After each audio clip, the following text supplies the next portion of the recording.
Il est 11h30 bientôt sur Europe 1, c'est l'heure du journal de la santé avec Guillaume Janton. Et à la une ce matin, le premier médicament imprimé en 3D aux États-Unis, un nouveau remède contre le grignotage et enfin une étude révèle l'âge idéal pour commencer à avoir des enfants si l'on souhaite fonder une famille nombreuse.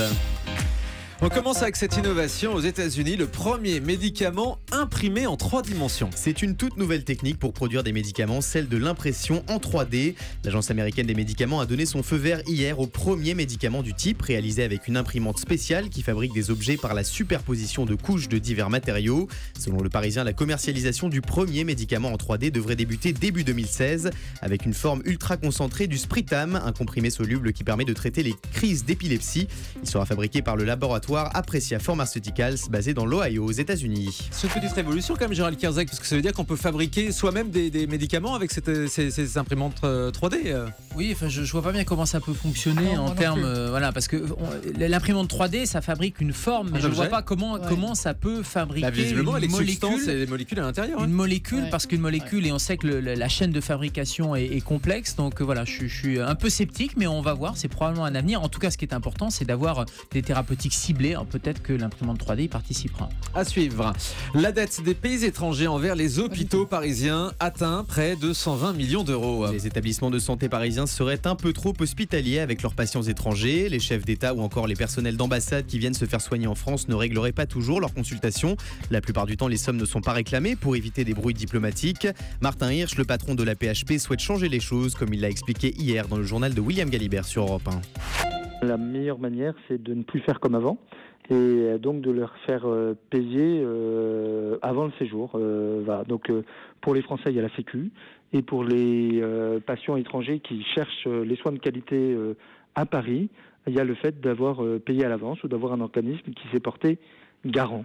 C'est pour ça que nous avons, parallèlement à cette volonté, remis de l'ordre et écrit à de nombreux organismes qui avaient oublié ce principe simple, que maintenant ils ne souffriraient plus d'exception. Ouais, on vous disait hier que le roi d'Arabie Saoudite avait notamment une ardoise de 3 700 000 € auprès de l'assistance publique hôpitaux de Paris. Près de la moitié des SDF ne bénéficient d'aucune prestation sociale. C'est ce qu'affirme une étude de la direction de l'adresse. 40% des sans domicile fixe ne recevraient aucune aide de la part de l'État. Un phénomène qui s'explique en partie par le profil de ces personnes qui ne cochent pas toujours les cases de l'éligibilité à ces prestations, comme l'âge ou encore les conditions de séjour. D'autres personnes sont éligibles mais ne pensent pas avoir des droits à des aides comme le RSA. En revanche, cette étude souligne que la plupart des SDF consulteraient un médecin de manière régulière. 85% d'entre eux ont vu un généraliste au cours de ces 12 derniers mois. Les sols du parc national du Mercantour seraient toujours contaminés suite au drame de Tchernobyl. Près de 30 ans après la catastrophe nucléaire de Tchernobyl qui a libéré d'importantes quantités d'éléments radioactifs dans l'atmosphère, des niveaux de radiation largement supérieurs à la normale ont été constatés sur les sols du Mercantour, selon la commission de recherche et d'information indépendante sur la radioactivité. Selon cet organisme, il s'agit d'une contamination au césium-137, principalement imputable aux retombées de la catastrophe de Tchernobyl. Les campeurs et les marcheurs de cette zone seraient donc exposés à la radioactivité de manière non négligeable. La CRIRAD a interpellé à plusieurs reprises les autorités sanitaires françaises, sans succès, puisqu'elle constate, je cite, que la situation n'a guère évolué sur le terrain. Un nouveau remède contre le grignotage. Et ce remède miracle, c'est le thylakoïde, un extrait d'épinard qui pourrait encourager la sensation de satiété et réduire les envies de grignoter, selon les chercheurs de Louisiane. On trouve de la thylakoïde dans les cellules responsables de la photosynthèse, le processus qui permet aux plantes de transformer la lumière du soleil en énergie.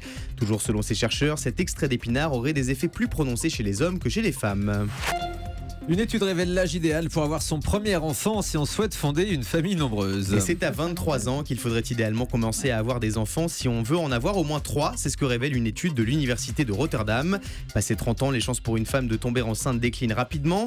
De 95% à 30 ans, on passe de 85% à 35 ans, puis à 50% un peu après 40 ans. Le Figaro indique dans ses pages santé qu'en France, 60,3% des femmes ont leur premier enfant entre 20 et 29 ans. Avec des grossesses à risque, en plus, après 40 ans, Gérald Kierzek. Oui, même après 38 ans, et juste il y a une étude qui est parue 38 aussi. ans, Oui, à partir de 38 ans d'ailleurs, il y a une surveillance un peu plus régulière. Il y a une étude qui vient de sortir qui montre que quand on est jeune père, eh bien c'est un risque de surmortalité. Absolument. Probablement parce que ça augmente le stress physique, psychologique et le stress social, la notion de soutien de famille. Donc c'est une étude assez rigolote. Les jeunes papas peuvent témoigner, effectivement. Sophie, vous avez vu votre enfant à quel âge? À 40 ans et demi, et tout s'est très bien passé. Grossesse exemplaire, super. On l'embrasse alors. Voilà, merci. Les chirurgiens seraient plus efficaces lorsqu'ils lorsqu'ils écoutent de la musique, Guillaume. Selon les chercheurs du Texas, les chirurgiens effectueraient mieux leur travail lorsqu'ils écoutent leur musique préférée. L'expérience a été réalisée avec 15 chirurgiens qui ont opéré un pied de porc, soit en écoutant leur playlist favorite, soit sans musique. L'étude a montré que le temps moyen de l'opération était plus court pour ceux qui ont réalisé l'opération en musique. Les points de suture sur les plaies auraient également été mieux réalisés. Ça dépend quelle musique. Gérald Kierzek, est-ce que vous opérez en musique? Il y a beaucoup de chirurgiens. Moi, je suis anesthésie de formation. Il y a pas beaucoup, mais il y a quelques chirurgiens qui aiment opérer en musique. Donc, ça met en plus de la bonne ambiance dans la salle d'opération. Et ça permet de rebondir sur cette étude qui montrait que les chirurgiens utilisaient Twitter, etc. Faut pas imaginer. Les téléphones portables, on en a parlé en début de semaine. Oui, mais faut pas imaginer qu'ils sont en train d'opérer pendant qu'ils utilisent Twitter. Par contre, quand ils opèrent. Et puis, entre deux malades, c'est normal qu'ils puissent répondre au téléphone parce qu'ils répondent à des patients ou utiliser Twitter ou autre parce qu'ils ont une vie aussi en dehors des conditions stériles d'intervention chirurgicale. Mais en fait, tout s'explique. Ils utilisent leur téléphone pour écouter de la musique au blog, c'est ça? Exactement. Et tout dépend quelle musique et on peut opérer là-dessus, par exemple. On aime bien David Guetta dans cette émission. On aime Mozart. Le Mozart des temps modernes, me disait une auditrice hier matin.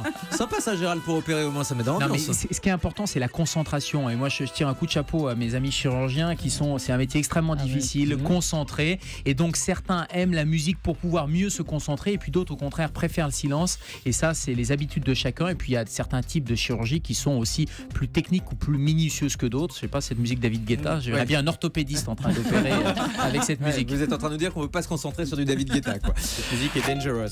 Les enfants qui ont un appétit difficile pourraient devenir anxieux ou déprimés, Guillaume. Oui, cette semaine, la revue médicale Pédiatrix a publié une recherche dans laquelle elle explique que les enfants qui ne veulent rien manger courent un risque nettement plus élevé de souffrir de problèmes émotionnels nécessitant une intervention médicale, comme la dépression et l'anxiété. Ils pourraient également restreindre considérablement leur consommation de nourriture à l'âge adulte. L'étude affirme que plus de 20% des enfants américains auraient des problèmes d'appétit. Elle parle là des enfants qui ont de réels problèmes à ingurgiter un grand nombre d'aliments et non pas de ceux qui refusent parfois de manger leur brocoli. Et on va reparler de la perte d'appétit, mais chez les seniors cette fois dans un instant avec Françoise Forette. Allez, on termine avec le chiffre du jour. 182 000, c'est le nombre de personnes qui ont aimé une photo postée sur Facebook par une jeune maman qui a donné le sein à son bébé après avoir appliqué de l'auto-bronzant sur tout son corps. Sur cette photo, on aperçoit le visage de son bébé à moitié pâle et à moitié bronzé à cause de ce spray auto-bronzant. Cette maman d'origine britannique a accompagné cette photo de ce message: ne faites surtout pas comme moi. Effectivement, ils ont laissé la photo en ligne Facebook. Absolument. Parce que généralement quand il y a des seins ou de la nudité, on voit pas les seins, on voit juste la tête du bébé en fait. C'est pour ça, d'accord. Voilà, je me souviens que dans le magazine de la santé, Michel Simès avait poussé un coup de gueule parce que vous me dites si je me trompe, Gérald, mais Facebook avait retiré une photo de sein alors que cette photo a été postée pour faire de la prévention. Oui, c'était pour des raisons médicales. Effectivement. Ouais. Merci beaucoup Guillaume, à demain.